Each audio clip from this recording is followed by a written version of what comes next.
Hi guys, it's Lindsay from Tidy Style. Today we are going to show you how to organize your kitchen.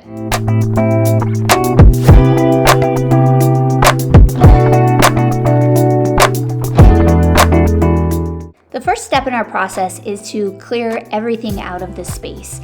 As we are doing that, we make sure that everything is protected so that there is no damage to the floor.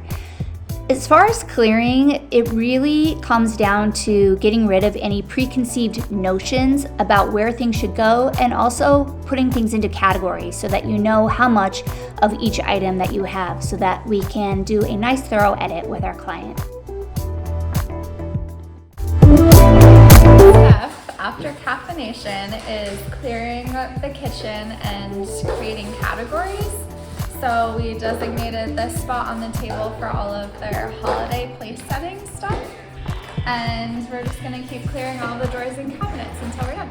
Okay, we are done clearing and categorizing, so we're just gonna walk you through a few of the main categories that we see in all the kitchens. So pots and pans, and then baking sheets. On this table we have bakeware, so baking stuff that would go in the oven, but also mixing bowls would go in the baking category. And then like I said earlier, we have some of the holiday stuff. And then up here we have serveware, so any serving platters, cake stands, things like serving bowls that you would only use, that you wouldn't eat out of, but you would serve something in. And then we have food storage over there, so Tupperware, as well as any food wrap and Ziplocs. And then your daily, so silverware, your daily cups, plates, and bowls. And then some people have extra cups and bowls that they would use if they have company. So we like to know which ones are daily and which ones you would use for when you have guests, because then that determines where we're gonna place things. So you want your daily stuff most accessible, and everything else can go up higher. And then people will always have hand towels, hot pads and trivets, aprons, so kind of our cloth category. And then this will be a category that we'll have to ask our client, because there are some cups over there, how often, which ones are your daily cups, how often do these cups get used? Mason jars, are these for food storage, or do you drink out of them too? Some things have dual purposes, so those are questions we have to ask the client. And then all of your baking and cooking utensils, we like to separate out, so we like to keep all of the baking, measuring, whisks, all that stuff together. And then we call it food violence. It's anything that's chopping, grating, mashing. We keep that together. And then just your regular stovetop stuff, like your spatulas, will all be in another category. So the next step would be looking through all your categories once you have your things together. And you're looking for especially redundancies, but also just old, worn out, things that you just honestly don't use anymore. So after everything is cleared, then we get to work cleaning. And the reason for this is obviously we want to start with a nice, fresh, clean slate. And while we are doing this part of the process, we often open up the windows and turn up the music and just make the whole process a lot more joyful. So the next step in the process is to space plan, and this is often coupled with containment. So as far as space planning goes, we really want to think through how the client uses the space, and a lot of that information was gathered in the consult and on the project day. So we now have a good visual inventory of all the different categories and can kind of go about space planning. We use the blue tape you can see there. That's just the way that we found is easiest, because it isn't really a linear process. It's 2 steps forward, 1 step back sometimes, and collaboration is always a big part of the process. 4 heads are better than 1.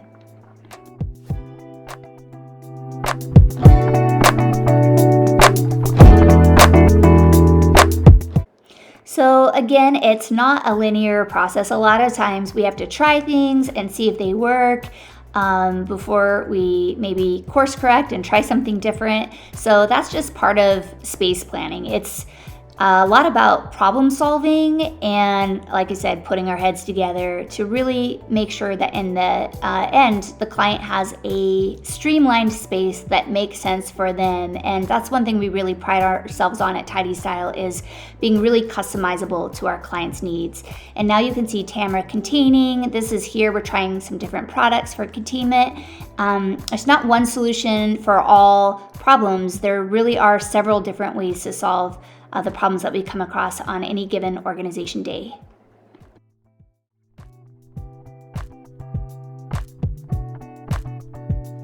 Anytime we store bowls that have lids that go with them, instead of like storing them on top, I like to just stack the bowl on top of the lids inside. Typically, our Lazy Susan would be the best spot for bowls.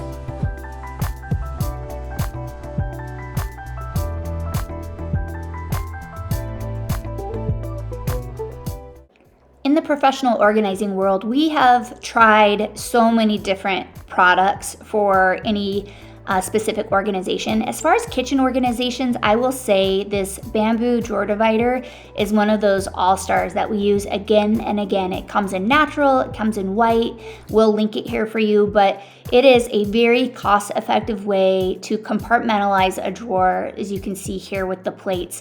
It keeps things in place and is just generally very useful. The other thing, don't forget that you can adjust your shelves. Very important. A lot of people don't realize they can adjust their shelves in their kitchen.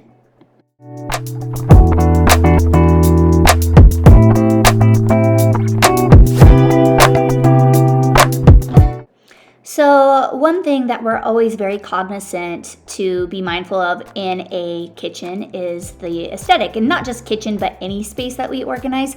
We really want whatever product that we bring in to either complement the existing aesthetic or at the very least not take away from it. And so clear drawer bins are one of those products that we use time and time again inside of kitchen drawers, because it really doesn't matter if you have a farmhouse kitchen or a more modern or traditional kitchen, the clear drawer bins fit the bill each and every time. As far as folding, we really love a good file fold. You can see Dana doing that here.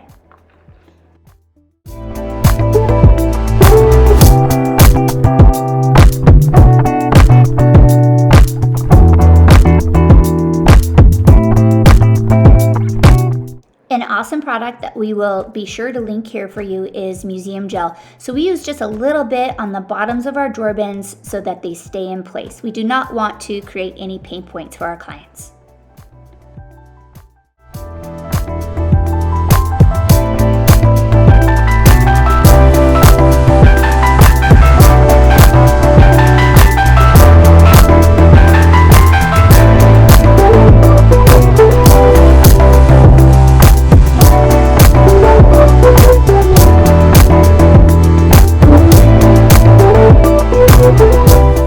So now Dana is cutting the tags off of our clients' egg holders, and the reason we do that is we want a nice clean look.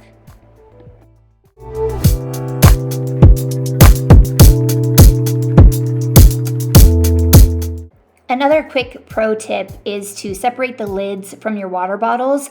That will enable you to likely use a deep drawer to store your water bottles, and we find this is the best way to store water bottles because if you just add a drawer divider or two, they will stand up nice and you can see them all, and there's no problem with access or things falling over.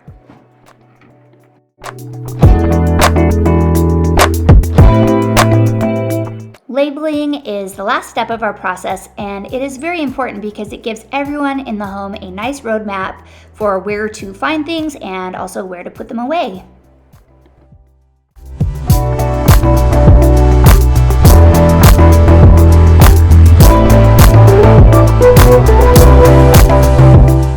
One of our favorite ways to elevate a client's kitchen is to decant their spices into really pretty spice jars. There's a lot of options out there. Here we use these really pretty gold containers from the Container Store.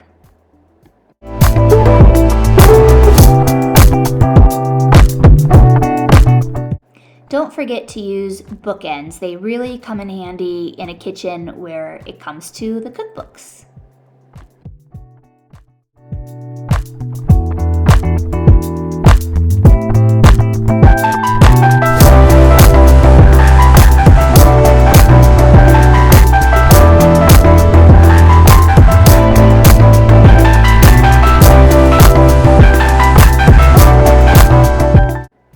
This is one of our all-time favorite products, and we will be sure to link it here, but this is something that has 3M adhesive, and we love to use it for dishwasher pods in the kitchen. One of those products that we always have in our supply bags is a roll of Velcro. So we can use it for a lot of different things. Here in the kitchen, we're using it to tie the cords for the small appliances. And also here, Tamara uses it to keep the silicone mats rolled up so that they're a little bit easier to access and there aren't any pain points created.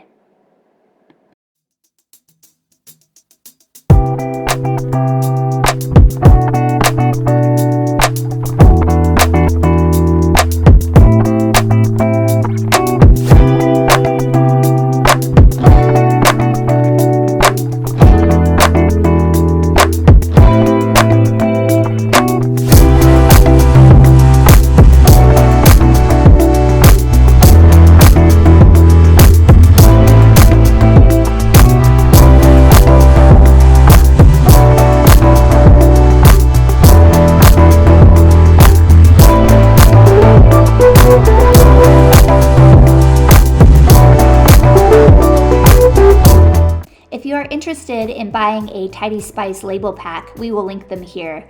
We proudly designed them here in Boise, Idaho. Now here is the beautiful after of this kitchen. It is all organized and will make for more streamlined routines for this family, and also cuts down on buying redundancy. When people know what they have, they buy less.